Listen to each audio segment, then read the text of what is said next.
In the 1940s, there was World War II. Ang kalaban po during this World War was the Nazi Germany of Hitler. Napakasama ho talaga ng bansang ito nung panahong yun at napakasamang leader itong si Hitler. In fact, one of the schemes they did to promote evil during that war is the concentration camps where they rounded up Jews. Hindi lang ho yung mga pinapatay nila at nililigpit nila at in-extinguish nila ay yung mga handicap, mga senior people, at yung mga people born with autism or mental retardation. Salbahe po talaga. Ang ginagawa rin daw ho nila during that time is to gather the Jews into concentration camps and torture them, starve them, and murder them. There was a time also that they just wanted them to give up hope. Yung bang mabuhay na wala ng pag-asa, yun daw ho ang isa sa pinakamatinding mental torture, ano? Yung tanggalan ka ng pag-asa. Wala nang pag-asa buhay mo, magpakamatay ka na lang. Kaysa sayangin namin ang bala sa'yo, you just take your own life. Ganun ho ang ginagawa nila sa mga concentration camps. And historians will say, how do they do that? How do you take away hope? How do they take away purpose and meaning for your existence? Ang ginagawa daw nila, every morning they gather all the Jews, hundreds of them, dadalhin sa bukid, in an open field, at maghuhukay sila maghapon. The whole day, they do nothing but dig a hole, isang malaki hong butas sa gitna ng bukid. Ang laki lang, everyone was digging and removing dirt and this deep hole at the end of the day. So they sleep, they eat. The following day, they go to the same spot and they fill the hole. Pupunuin naman nila ngayon yung butas. So puno na, maghapon, pawis, init ng araw, puno, wala na naman yung butas. The following day, they wake up with guns on their head and they will be instructed to dig the hole. Butas na naman, buhukay, gagawa na naman ng butas. Every day, butas, puno ang butas. Butas, ang gulo ho. And some of them cannot take this anymore. Ang ayoko ng ganitong buhay, walang saysay, walang pag-asa, there's no hope. So, some of them just gave up, killed themselves. But the others who stayed alive, yun daw, sabi ng mga psychologists at mga historians at mga sociologists, yung mga taong nakatagal sa ganung uri ng mental torture, meaningless life, hopeless existence, ay yung mga Jews who have faith in God. Tindi ho, ano? Something happens when a person believes that somebody cares. Galing. It's a sociological study. Sabi nila, religious faith enables people to overcome meaninglessness and hopelessness. Yung mga tao sa concentration camp na walang Diyos, pinabayaan tayo ng Diyos, they gave up hope. Sila yung mga unang namatay. You see what happens when hope gives up? When health gives up, you still fight. When money runs out, you still fight. When people leave you, you still fight. But when hope leaves, patay kang bata ka. Biglang bibigay yung health mo. Wala kang sakit, bigla kang magkakasakit. Wala ka namang dahilan para mamatay. Gusto mong mamatay because hope is gone. But those who stayed until the camp was liberated by the Allies, they're the ones who have a sense of hope na mayroong Diyos, may plano ang Diyos, may awa ang Diyos, matatapos din itong torture na ito. Hello? Nawalan ka na ba ng pag-asa? Today we start a series on the book of 1 Peter. Ang ganda! Beautiful book. And it starts with the truth about hope. Na kapag ka may pag-asa, kakayanin mo kahit anong ibato sa yung pandemya, kahit anong ibato sa yung problema, kahit anong ibato sa yung gulo at gusot ng buhay, kakayanin mo because we have a living hope. And that is First Peter. Kaya ang ating part 1 of our entire series, part 1 today, huwag kayong mawala, huwag niyong mimimiss. Every part has beautiful facet of hope. Today we entitled it, Dahil sa ating hope in Christ, we can endure suffering. That's 1 Peter 1, verses 1 to 12. It's beautiful.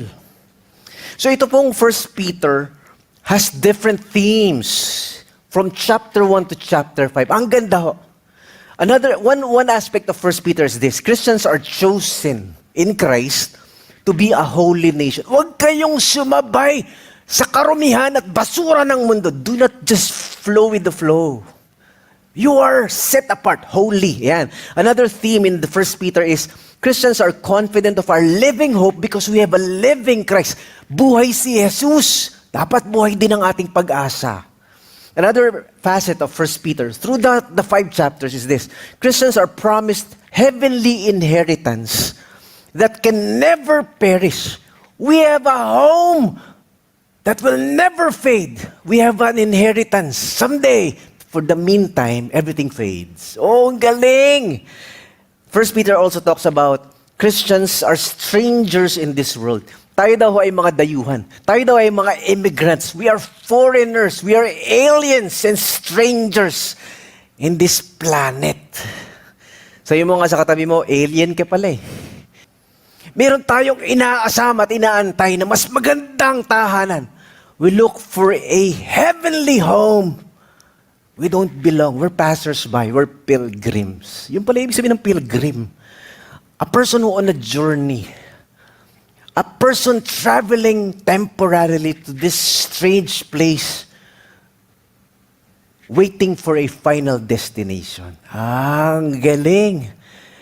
If we live that way, can you imagine? Mabuhay ka ng lahat ay hindi sa'yo. Na ang lahat ng tagumpay mo at pinapalakpakan mo sa mundong ito ay hindi sa'yo dahil hindi ka taga dito. Maraming tao nasunugan ng bahay, gusto magpakamatay, bumaksak ang negosyo, gusto nang mag-suicide, natanggal ang relasyon, naghiwalay, naubos ang health, naubos ang ipon, ayaw nang mabuhay. Why? Because we feel like this is our home. 1 Peter encourages us. This is not our home. In this world, you will not be happy. And you will not be filled. Ganun talaga. Pero ayos lang. Because we are longing for a better home. That's 1 Peter for you. So tandaan nyo to. Bilang mga Christians, we can thrive during the worst of times because we have hope in Christ. Umasa ka kay Lord sa gitna ng mga hardships. Our eternal future is secure. Our faith will be tested as genuine, and our suffering can honor God. That's 1 Peter.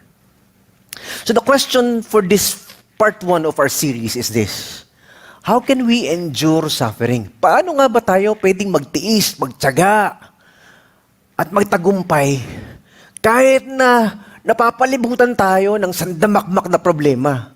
Kahit na patong-patong na problema at pagsubok at away at kagipitan at kapaitan sa buhay ang kaharap natin. How do we endure suffering? 1 Peter offers the first proposal. And this is what the Apostle Peter taught.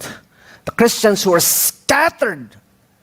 Ang tawag niya nga, you are exiles for Christ. Kayo ay parang mga pinagtabo yan. Para kayong laging squatter, para kayong walang permanenteng tirahan kasi lagi kayo naghahabol, lagi kayo nagtatago, lagi. So, Peter was talking to Christians who are enduring suffering. This is what he said. We can endure suffering because kasi nakatingin tayo sa pangakong langit.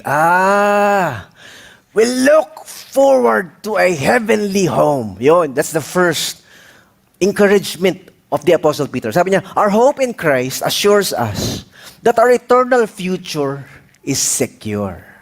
Ang galing! Ibig sabihin, kahit na ano man ang pagdaanan natin dito, matitiis mo. Because the future is better than the present. Para na ito yung sinasabi ni Apostle Paul actually. Di ba? Sa 1 Corinthians, sabi niya, for our light and momentary troubles are nothing compared to the doxa that awaits us. That's what the Apostle Paul says. No? The glory that awaits us. Doxa is the word for heaviness.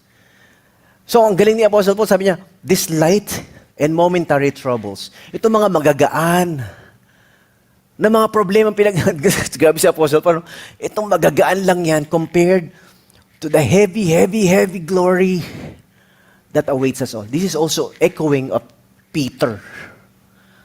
The things we go through in this world, we can endure them. Kakayanin mo yan. Cancer man yan. Poverty, bankruptcy man yan.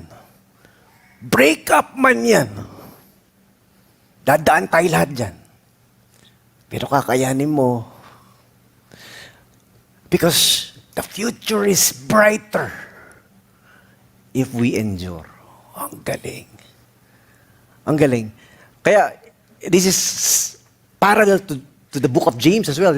Consider it pure joy when you go through trials because something good happens. The Apostle Paul also echoes that. He says, when we go through suffering, they're nothing compared to a future glory. Apostle Peter says, magpasalamat tayo. Galing, ano? Magpasalamat tayo sa Diyos at Tatay ng Panginoon nating Jesus Christ. Kasi sobrang naawa siya sa atin. Binigyan niya tayo ng bagong buhay, nang binuhay niya ulit si Jesus Christ galing sa kamatayan. You see, the resurrection gives us hope. Gives us a living hope, sabi niya. Ito ang bumubuhay sa pag-asa natin. Kaya umaasa tayong mamanahin natin ang kayamanang di nasisira, pure, di kumukupas. Ni-reserve yun ng Diyos sa langit para sa inyo. At dahil sa faith nyo, iniingatan kayo ng kapangyarihan ng God's power protects us para sa kaligtasan na ipapakita sa katapusan ng panahon. So the salvation that will be revealed, we are tasting it now. We're experiencing it now. The protection of God. The hope we have in Christ who is alive, resurrected again. He's speaking of the language of the new birth. The Apostle Peter is speaking of the language of a new life. Ito, mas mahalaga ito kaysa sa damakmak na pera sa mundong ito. Ito, mas mahalaga ito kaysa sa daming tagumpay sa mundong ito. Mas masarap ito, itong katotohanan ito. That we belong to Jesus, that we are rescued and saved and forgiven and assured of a heavenly inheritance kumpara sa mga malilinggit at mga konting mga kasiyahan sa mundong ito. The Apostle Peter is in a sense, he's telling us there are two ways to overcome, at least, suffering. One, we remember the mercy of God when He saves us. And number two, we look forward to a future inheritance that will never, never perish. Ito ang problema when we follow the ways of the world. Sa mundo, there's sense of security and sense of hope. It's not found in God, it's found in money. So pag naubos ang pera, medyo kakaba-kaba na, insecure na. When if your source of security, for example, is people come and go eh. Relationships are built and destroyed. So if our source of security is our marriage, our family, medyo hindi stable. For some people, it's not money, it's not people, it's politicians, for example. Diba? Some people give their lives, find their security and sense of hope sa isang politiko. Nagkabali. Bumaksak o natalo o naging corrupt. Disillusion. Ayoko na sa Pinas. Canada na lang tayo. Australia na lang. Di ba? Kasi nasira ang mundo mo nung gumunaw yung source of security mo. If your sense of security is in a government, or if it's in your bank account, or in a relationship, or in a person or a leader, medyo mawiwindang ka talaga. Kasi nagkakamali ang tao. Nagsasawa. Nagbabago. Ayoko na sa'yo. Some people, their source of security is their health. Di ba? 10K dito, 20K doon, gym dito. Kasi health eh. Nung mga bata pa tayo, medyo, di ba? Okay yan, kaya ko yan. Araw-araw sa gym. Maya't maya ang treadmill. Maya't maya ang takbo. Ang daming dumbbell sa bahay, hindi naman ginagamit, kinakalang. Pero, sige lang, pero, when the doctor says, you have 6 months to live, sorry, your money cannot save you now. When the test results say, oh, Pastor Mike, cholesterol mo mataas, sugar mo mataas, triglyceride mo mataas, uric mo mataas, ikaw na. Eh di wow. Eh di ba? If your source of security is your health and your strength, medyo. But some people, their source of security and hope is their beauty. Di ba? Ay, grabe. I went to Seoul, Korea one time and there was this department store. 5 levels, puro beauty products lang. Sabi ko, dito nga sa ating SM or sa mga Ayala malls natin, o sa Rustans, isang floor lang yung beauty products, kalahati pa nga eh. Watsons lang eh, puro beauty products, lotion, face masks, di ba? Somebody gave me a pack of face mask, yung basang papel na dinidikit sa mukha. Hirap na hirap ako matulog. Hirap naman. Gaganda ka dyan, Pastor Mike. Di ba? Parang the last 5 years, there's now a market for beauty products.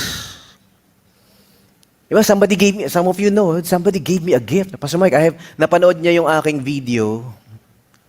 Kita niya sa YouTube, sa Facebook. Alam ko na ang birthday gift ko kay Pastor Mike. Di ba? Kasi si Pastor Mike mukhang raccoon eh.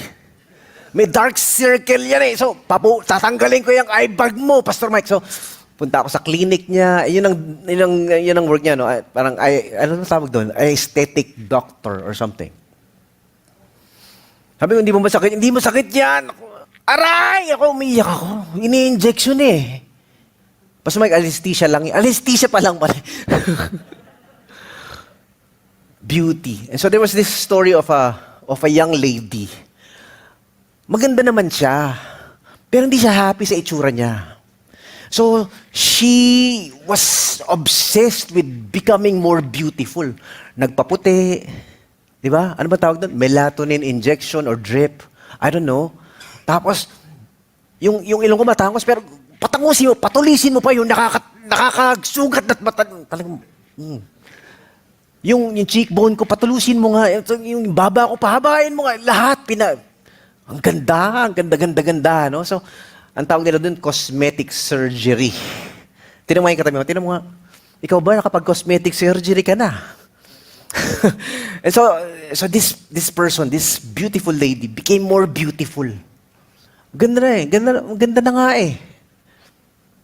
And so somebody fell in love with her.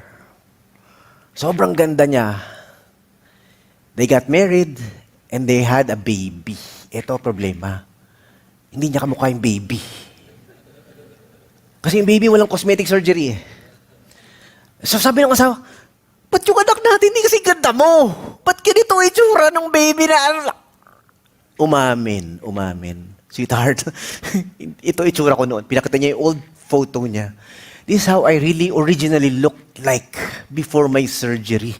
So umamin siya, meron sa surgery, nagparetoke and all.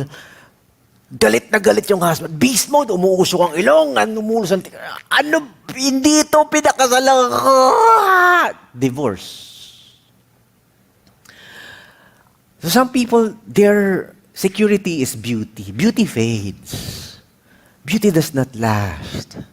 Di ba? Lahat tayo dadaan sa stage na puro wrinkles na, mahal mo pa ba ako? Puro guhit na yung noo ko. Maganda pa ba ako para sa'yo? Yan, ano?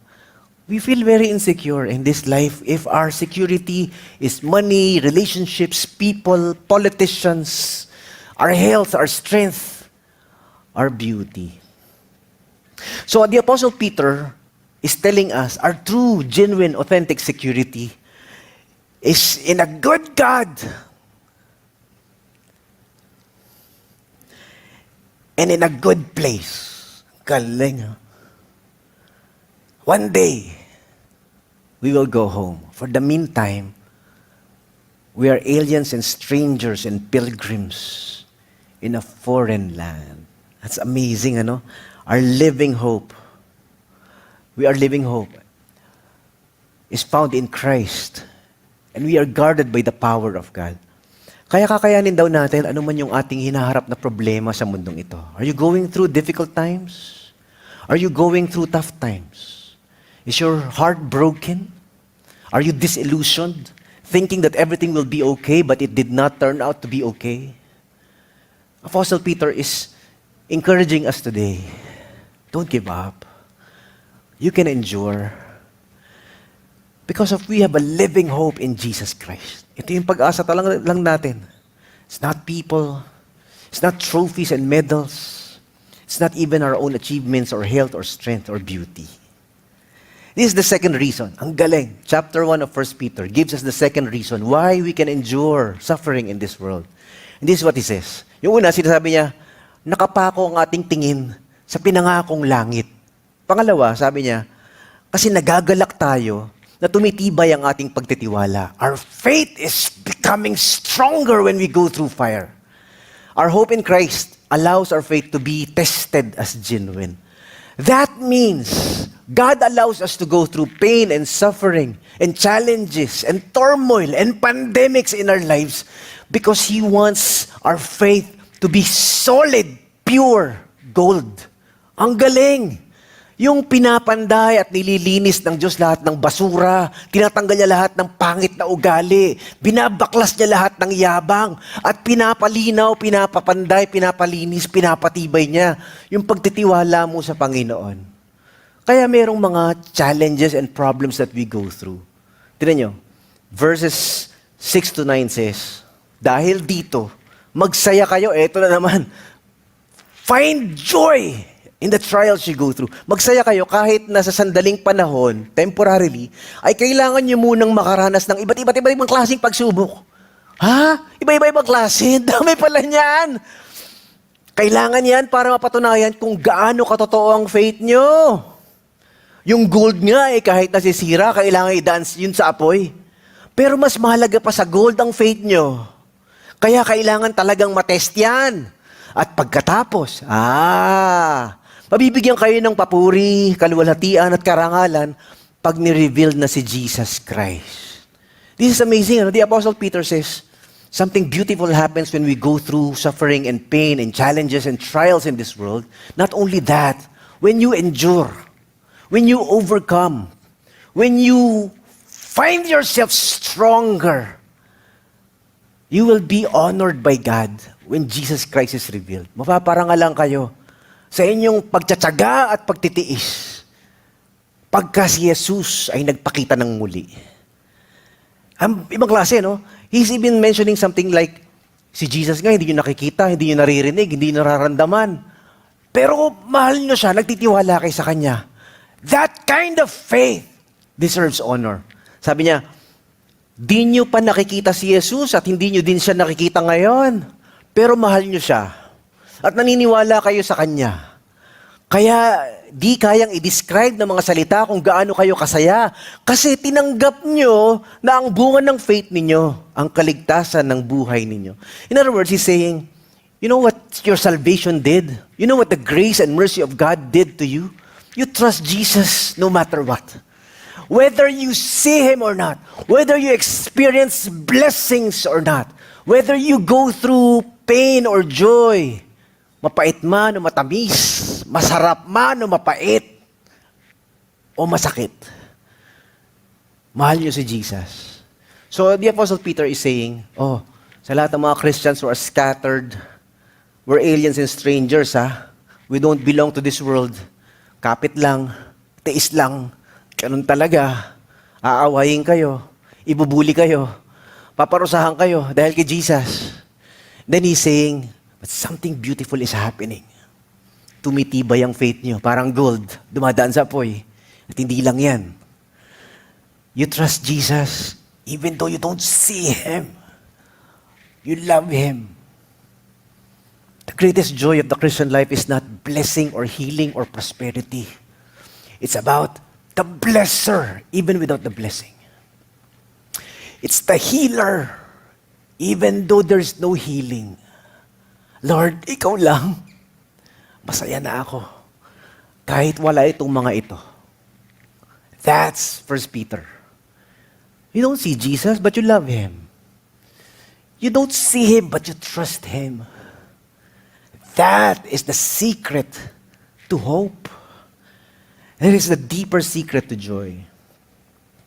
Naalala niyo ba yung kwento ng isang nagja-jogging? Siguro nagte-20K siya, pero gabi. Gabi. So yung iba sa inyo nagja-jogging sa umaga, pero to sa gabi, para daw hindi siya mangitim. So jogging, pero nagja-jogging siya sa bundok. So jogging na, may trail pa. Saan ka pa? Di ba? So, pero ang problema, dahil madilim, hindi niya makita. Walang street light, ang dilim. And so he was jogging and then suddenly, meron palang bangin. There's a cliff and he began to fall. And then he fortunately found a branch. Nakahawak sa branch. Dahil hindi niya makita, it's so dark. Siguro 100 feet above the ground. Ako, grabe naman to. Ano ba? Tagal niya nang hindi nag-church. So, hindi siya nagpe-pray. For the first time in his life, nakapag-pray siya uli. Parang ikaw. Nagpe-pray lang tayo pagka nahulog sa bangin eh. Kaya dapat hinuhulog tayo lagi sa bangin. Sa joke lang ho. So sabi niya, Lord, naalala mo ba ako? Lord, kung nandiyan ka, tulungan mo naman ako. Mahuhulog ako, Lord. He was shouting and shouting, Lord, help! Oh, he was not expecting anything, but suddenly, pinatulan ng Diyos. Anak ko, gulat siya. Ha? Prank ba to? Baka may nagpa-prank sa akin dyan, ha? This is the Lord. Sabi ng boses. Ito ang Panginoon. Lord, kung ikaw talaga yan, tulungan mo ako, iligtas mo ako, mauhulog ako. So, nangangawit na siya, nauubos na yung dugo sa kamay niya. And then the Lord says, okay, I will help you. Thank you, Lord! Thank you, Lord! What do I do? Sabi ni Lord, bumitaw ka. Ha? Lord, pakiulit nga! Nabibingi. Minsan may mga instructions si Lord, ayaw natin eh. Pakiulit nga, Lord, ano ba sinasabi mo? Mamamatay ako eh. Sabi ni Lord, tutulungan kita. Let go of the branch. In English na. Ang sagot niya, nagda-doubt siya. Sabi niya, wala na ba iba dyan? I want another opinion. Second opinion, please. And so that was about 3 a.m., 4 a.m., madilim pa rin. So nakahawak siya. Bahala ka, Lord, ayoko. I will not let go of the branch. So, tulog siya. Naghihilig pa. Wala, nangangawit na siya. Pagdating ng mga 5 a.m., sumikat na araw. It was dawn. Bukang liwayway. And then, inantok na siya. Ayaw bumitaw.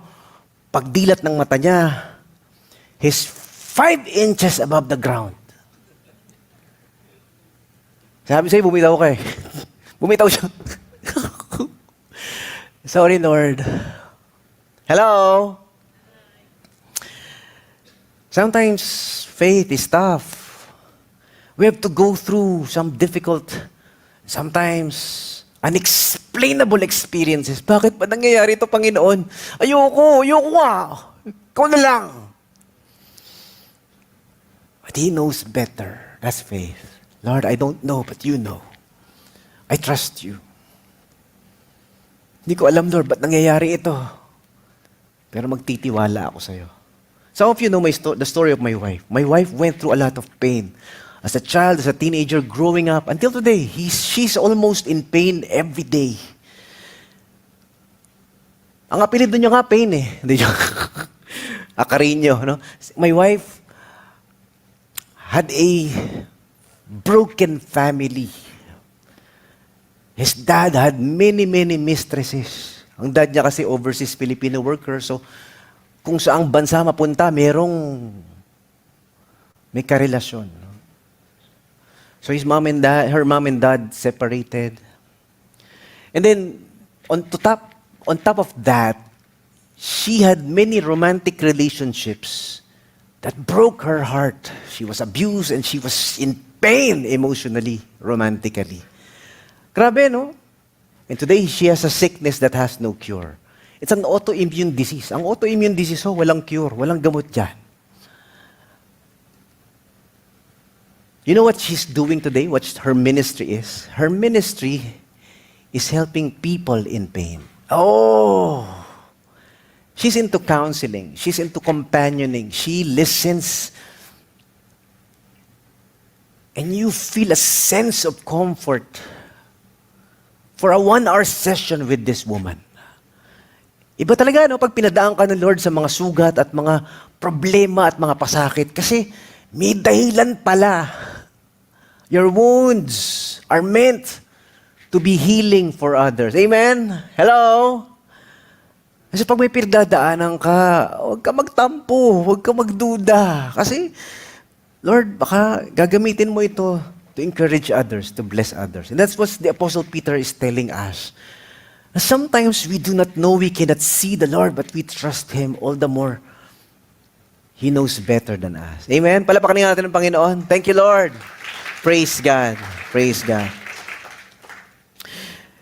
And so the Apostle Peter is telling us, number one, how do you endure suffering? How do you overcome all the difficulties and trials you go through? Number one, sabi niya, kasi nakatingin tayo sa pangakong langit. Pangalawa, sinasabi niya, kasi alam natin na yung pananampalataya natin, parang ginto na pinapatibay at ginagawang totoo ng Diyos pag dumadaan sa apoy. This is the third. Sabi niya, you go through pain, you endure it because we believe that our suffering honors God. Oh, ang galing. Napaparangalan ng Diyos, napapapurihan ng Diyos kapag tayo ay lumalaban ng tama when we endure well. Tingnan niyo to. Naniniwala tayo na ang pagdurusa ay magbibigay ng papuri sa Diyos.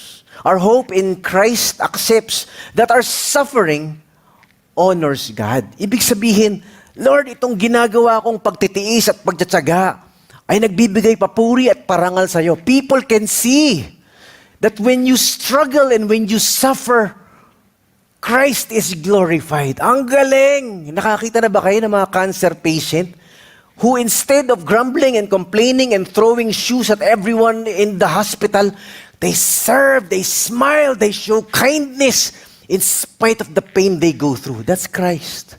Yun yung buhay na naglilingkod kay Kristo kahit may iniinda at may pinapasang mabigat at mapait at masakit. That is what the Apostle Paul is telling us.